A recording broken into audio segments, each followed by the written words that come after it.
দিনে চুল গজানোর গ্যারেন্টি 2024 সালে এটি সবথেকে বড় মিথ্যা এবং সবথেকে বড় প্রতারণার মধ্যে একটি। আজকে ভারতের শহরাঞ্চলের প্রায় 63% পুরুষ এবং 50% মহিলাদের ক্ষেত্রে অকালে চুল ঝরে পড়ার সমস্যা কিন্তু প্রায়শই দেখা যাচ্ছে। এবং এর থেকেও বড় চাঞ্চল্যকর ঘটনা হলো যে আমরা যাদের চুল ঝরে পড়ার সমস্যা রয়েছে তারা সায়েন্টিফিক ব্যাকগ্রাউন্ড না জেনেই বেশিরভাগ ক্ষেত্রে ভ্রান্ত যে সমস্ত ধারণাগুলো রয়েছে, যেমন আদিবাসী হেয়ার অয়েল বা অন্য কোনো ম্যাজিক্যাল হেয়ার অয়েল বা কোনো শ্যাম্পুর করার ভ্রান্ত ধারণা, অ্যান্টি ড্যান্ড্রাফ শ্যাম্পু বা ইত্যাদি, এগুলোর দিকে ঝুঁকে পড়ছে। আজকে আমরা জেনে নেব যে এর আসল সত্যতা কোথায়।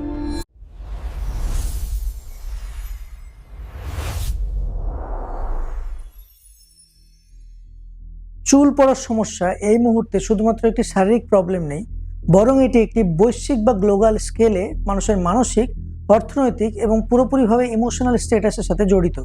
প্রায় দেখা গেছে যে 2022 সাল অবধি এই যে চুলের যে মার্কেট বা চুলের যত্ন নেওয়ার যে মার্কেট, সেটি প্রায় $5,000 পৌঁছে গেছে। অর্থাৎ এই বিশাল পরিমাণ টাকা কিন্তু প্রায় অনেকটাই দেখা যাবে যে আপনাদের যে অর্থনৈতিক সমস্যা সেটিকে কাটিয়ে ওঠা বা না ওঠার সঙ্গে জড়িত নয়, বরং সেটি আপনার মানসিক যে অস্তিত্ব, যে আপনি কনফিডেন্সে ল্যাক করছেন বা আপনার চুল নেই বলে আপনি নিজেকে একটা পুরোপুরি কনফিডেন্ট লেভেলে ফিরে পাচ্ছেন না, আত্মবিশ্বাস হারিয়ে ফেলছেন, সেটিকে কাজে লাগিয়ে, অর্থাৎ আপনার যে এই মানসিক পরিস্থিতি এটিকে কাজে লাগিয়ে কিন্তু এই ধরনের মার্কেট পুরোপুরিভাবে চলে। এবং আপনার এই যে মানসিক প্রবলেম এটিকে হাতিয়ার করে এই বিশাল অঙ্কের পুঁজি কিন্তু এই বিশ্বব্যাপী গড়ে উঠেছে।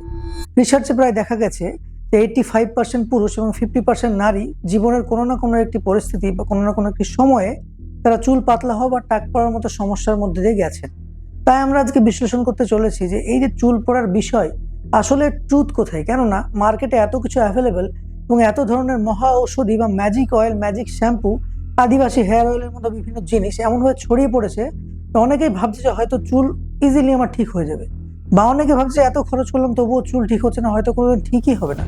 তাই আজকে আমরা এই ভিডিওতে আলোচনা করতে চলেছি চুল আসলে কিভাবে তৈরি হয়, চুল কেন পড়ে যায়, টাক হওয়ার পেছনে কারণ কি, চুল পাতলা কেন হয়ে যায়, আপনি কিভাবে ন্যাচারালি ফিল করতে পারেন, কখন আপনার ডাক্তার দেখানো উচিত, এবং সব থেকে বড় কথা আপনার সঙ্গে স্ক্যাম হচ্ছে না তো। এই সমস্যাকে বুঝতে হলে আমাদেরকে আরো কিছু ভয়াবহ সত্যতার সঙ্গে পরিচয় করে নেওয়া দরকার।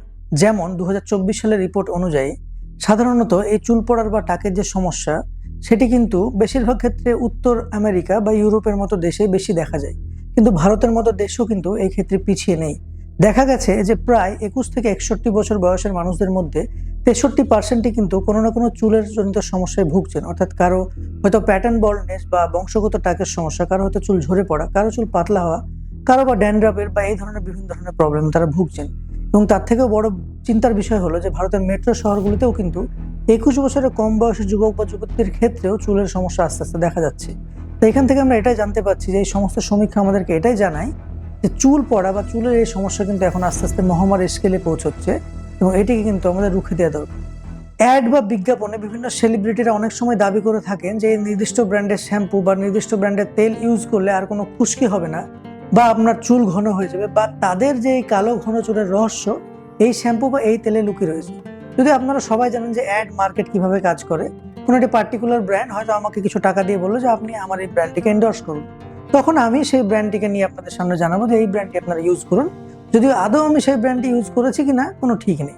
আপনাদেরকে এর একটি পেছনের তথ্য আমি জানাই। আসলে ল্যাব টেস্ট মানে কি করে, তাদের যে শ্যাম্পু বা তেল সেটিকে তারা 99% ক্ষেত্রেই কোনো একটি খুবই হার্শ কোয়ালিটি বা খুব খারাপ কোয়ালিটির একটি তেল বা শ্যাম্পুর সঙ্গে তুলনা করায় ল্যাবে। স্বাভাবিকভাবে দেখা যায় যে তাদের তেলটি খুব ভালো, কেন যার সঙ্গে তুলনা করা হচ্ছে সেটা তো খুবই খারাপ তেল। এইভাবে তারা দেখায় যে তাদের তেল বা শ্যাম্পু খুবই ভালো কোয়ালিটি, এবং এর সঙ্গে সঙ্গে মাত্র 3 মাস বা 6 মাসের করা কোনো রিসার্চ দিয়েই তারা জানে যে সারা জীবনের জন্য এটি বেস্ট, আপনারা এটা ইউজ করে যান, চুল ঘন হবে এবং চুল উঠবে না বা ইত্যাদি ইত্যাদি যা কিছু তারা জানে। এর সঙ্গে 2024 সালে বহুল প্রচলিত একটি স্ক্যাম হলো আদিবাসী হেয়ার অয়েল। আদিবাসী হেয়ার অয়েলের নামে কত মানুষ এই আদিবাসী সংস্কৃতিকে কাজে লাগিয়ে যা ইচ্ছা তাই বিক্রি করেছে, মানুষ কিনেওছে, এবং মিলিয়নের পর মিলিয়ন ডলার এই ইন্ডাস্ট্রি একটি তৈরি হয়ে উঠেছিল, যেখানে বড় ধরনের স্ক্যাম চলছিল। তারপর আস্তে আস্তে মানুষ জানতে পারে, কেননা আদিবাসী হেয়ার অয়েলের নামে চলা যে তেলগুলো চলছিল তাতে যে কি ধরনের সিনথেটিক বা কি ধরনের উপাদান দিয়ে সে তেল তৈরি করা হচ্ছে কেউ তো জানছিল না, এবং অন্ধের মতো মানুষ ব্যবহার করছিল। এমনও দেখা গেছে এই ধরনের বিভিন্ন ভেষজ তেল, যেগুলি আসলে ভেষজই নয়, স্ক্যামের মাধ্যমে তৈরি, সেগুলো ইউজ করে অনেকের মাথায় বিভিন্ন ধরনের কোনো ধরনের ভাইরাল কোনো রোগ হয়ে গেছে বা স্কিন ইনফেকশনও হয়ে গেছে, এমনও দেখা গেছে। এছাড়াও ভারতের advertising standard council of India কিন্তু প্রতি বছর বা প্রত্যেক সময় ভালো ভালো বিভিন্ন ব্র্যান্ডেরও বিভিন্ন যে মিসলিডিং অ্যাডস বা ভ্রান্ত প্রচারণামূলক যে অ্যাড সেগুলিকে কিন্তু তারা বন্ধ করে থাকে, সেগুলি আমাদের নজর রাখা উচিত। সম্প্রতি মিরাটে এক টাক ব্যক্তি এই ধরনের কিন্তু চুলের স্ক্যাম করেছে। তার নিজের মাথায় চুল না থাকা সত্ত্বেও সে মানুষকে বোকা বানিয়েছে। সে জানিয়েছে মাত্র 300 টাকার বিনিময়ে এমন এক জাদুকরি তেল সে দিতে পারে যাতে টাক মাথাতে, অর্থাৎ যেই মাথায় কোনো চুল নেই তাতেও চুল গজিয়ে যাবে। অর্থাৎ এমন ধরনের সে একটি আজগুবি দাবি করেছে এবং সেটি নাকি 1 সপ্তাহের মধ্যেই করা সম্ভব।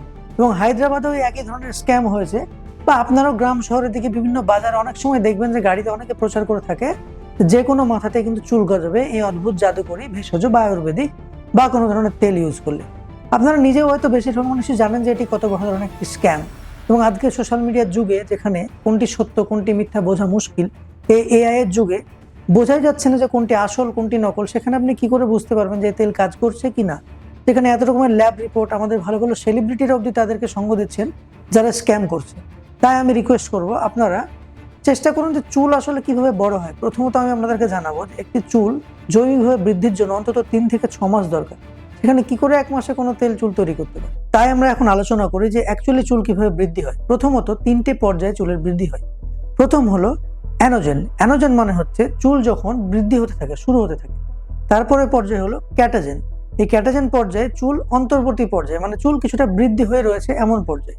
তারপরে হলো টেলোজেন, যখন আস্তে আস্তে চুল ঝরে পড়তে থাকে। এই 3টি উপায়ে কিন্তু একটি চুল আস্তে আস্তে গজিয়ে ওঠে এবং আস্তে আস্তে ঝরে পড়ে আবার নতুন চুল তৈরি হয়। এবার আমরা আলোচনা করে নিই যে কি কি ধরনের সমস্যা আমাদের চুলের ক্ষেত্রে দেখা যায়। চুল পড়ার মধ্যে প্রথমত আপনাদেরকে জানিয়ে দিই যে আমাদের মাথাতে সাধারণত 80,000 থেকে 1,20,000টি চুলের স্ট্র্যান্ড থাকে এবং প্রত্যেকদিন 50 থেকে 100-র আশেপাশে চুল ঝরা কিন্তু সম্পূর্ণভাবেই স্বাভাবিক একটি প্রক্রিয়া। প্রথমে আমরা আলোচনা করে নিই, চলুন, চুলের একটি বিশেষ বা বিখ্যাত একটি প্রবলেম নিয়ে, যেটিকে বলা হয় অ্যান্ড্রোজেনিক অ্যালোপেশিয়া। সাধারণত 95% পুরুষদের ক্ষেত্রে এটি হয়। আসলে অনেক সময় জেনেটিক্স বা ডিএইচটি বা ডাইহাইড্রোটেস্টোস্টেরনের কারণেই কিন্তু এই অ্যালোপেশিয়া বা টাক পড়ার সমস্যা দেখা যায়। কি হয়, এই ডিএইচটি হরমোনের অভাবে আস্তে আস্তে আমাদের যে চুলের ফলিকলগুলি সেগুলি ক্রমান্বয়ে ছোট হয়ে পড়ে এবং ছোট হতে হতে এক সময়ে ফলিকলগুলি নষ্ট হয়ে যায়, তাই নতুন কোনো চুল গজাতে পারে না, যেটিকে আমরা টাক হিসেবে দেখে থাকি। এবং সময়ের সাথে সাথে, বয়সের সাথে সাথে এটি বাড়তে থাকে। জেনেটিক্সে এটি বেশি ইনভলভ, তাই দেখা যায় যে ফ্যামিলিয়াল যে প্রবলেম, অর্থাৎ কারো বাবা বা দাদুর এই ধরনের চুলের সমস্যা রয়েছে, তারও চুলের সমস্যা হচ্ছে। অ্যান্ড্রোজেনিক অ্যালোপেশিয়াই কিন্তু এর একটি কারণ। এর পরের যে পয়েন্ট সেটি হলো টেলোজেন এফ্লুভিয়াম। এটিও এক ধরনের চুলের রোগ।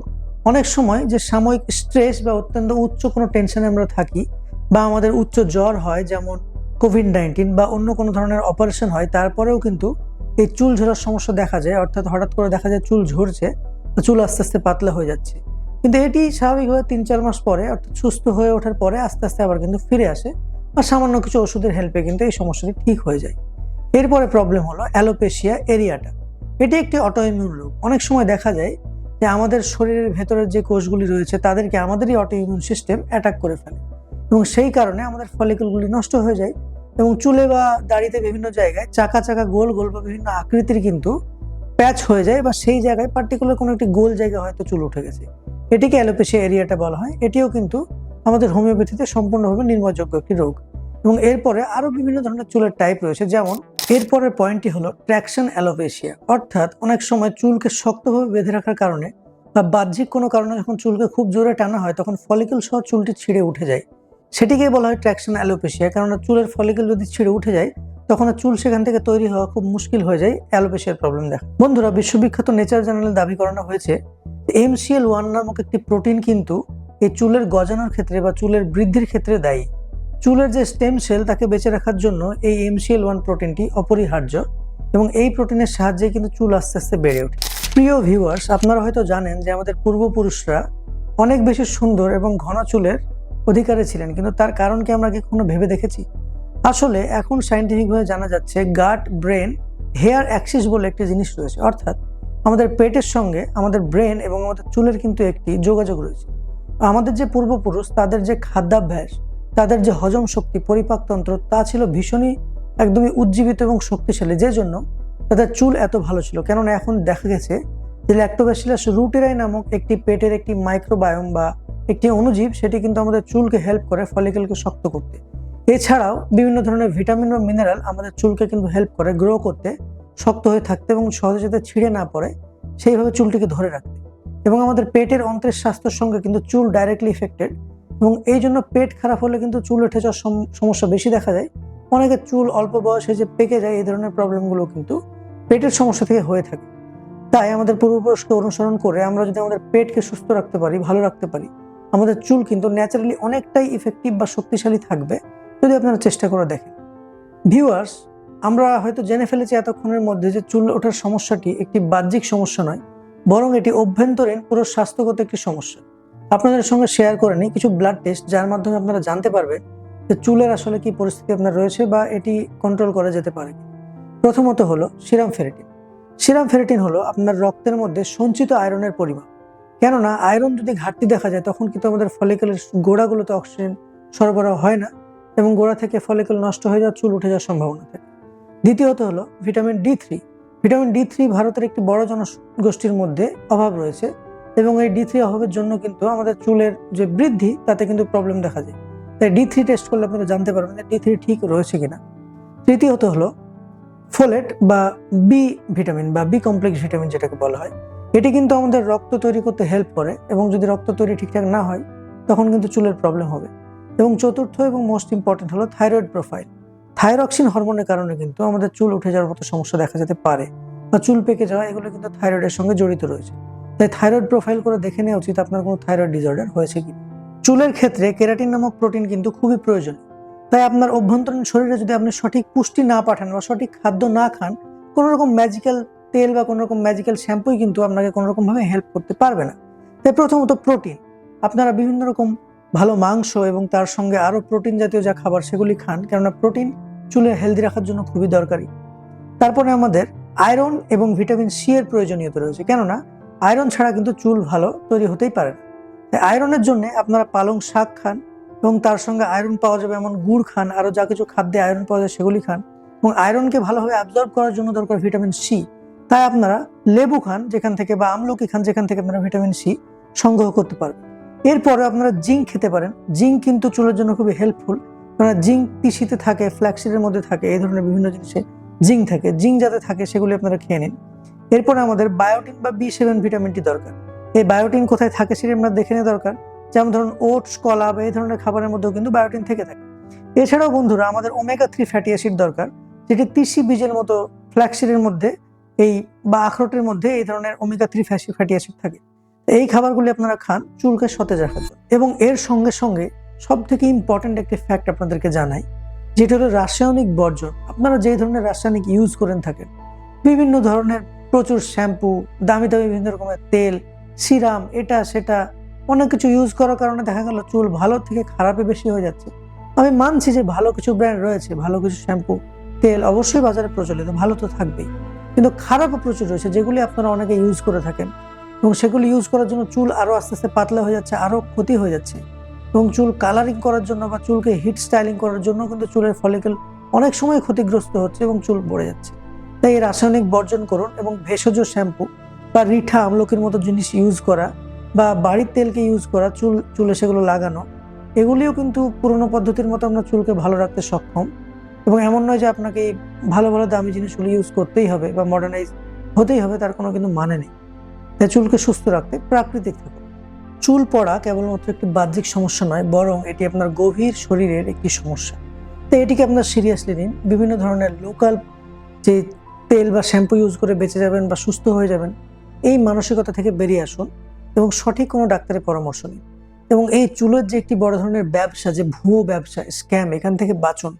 বোঝার চেষ্টা করুন যে কোনটি ট্রুথ, কোনটি স্ক্যাম। কেননা মার্কেটে এত লাখ লাখ টাকা এই চুলের ব্যবসায় ছড়িয়ে রয়েছে। কেউ বলছে আপনার চুল গজিয়ে দেবে, কেউ বলছে চুলে কোনোদিনও আপনার ড্যান্ড্রাফ হবে না, কোনোদিনও চুল পড়বে না। এই ধরনের ভ্রান্ত উপদেশ থেকে বেঁচে থাকুন, এবং আস্তে আস্তে এটা আপনি জেনে নিন যে আপনার সুস্বাস্থ্য বা চুলের যে স্বাস্থ্য, সেখানে ফিরে আসার প্রধান পথ হলো আপনার মানসিক প্রশান্তি, আপনার পেটের স্বাস্থ্যকে সুস্থ রাখা, অন্ত্রকে ভালো রাখা, মনকে সুস্থ রাখা এবং পর্যাপ্ত ঘুম, ভালো খাবার খাওয়া। এরপরেও যদি কোনো সমস্যা আপনার চুলে থেকে থাকে, আপনি হোমিওপ্যাথির সাহায্য নিন। হোমিওপ্যাথি কিন্তু চুলের ট্রিটমেন্টে খুবই কার্যকরী। অবশ্যই দেখতে হবে যে আপনার চুলের যে পরিস্থিতি সেটা আদৌ ঠিক করা সম্ভব কিনা। কিন্তু হোমিওপ্যাথি অবশ্যই সাশ্রয়ী একটি ব্যবস্থা, ন্যাচারাল একটি পদ্ধতি, এবং বিজ্ঞানের এটি একটি বিষয়। আমাদের এই ভিডিও আপনাদের পছন্দ হলে, ভালো লাগলে শেয়ার করুন, লাইক করুন এবং আমাদের চ্যানেলে কমেন্ট করে জানান আর কি কি ভিডিও আপনারা পেতে চান। ধন্যবাদ।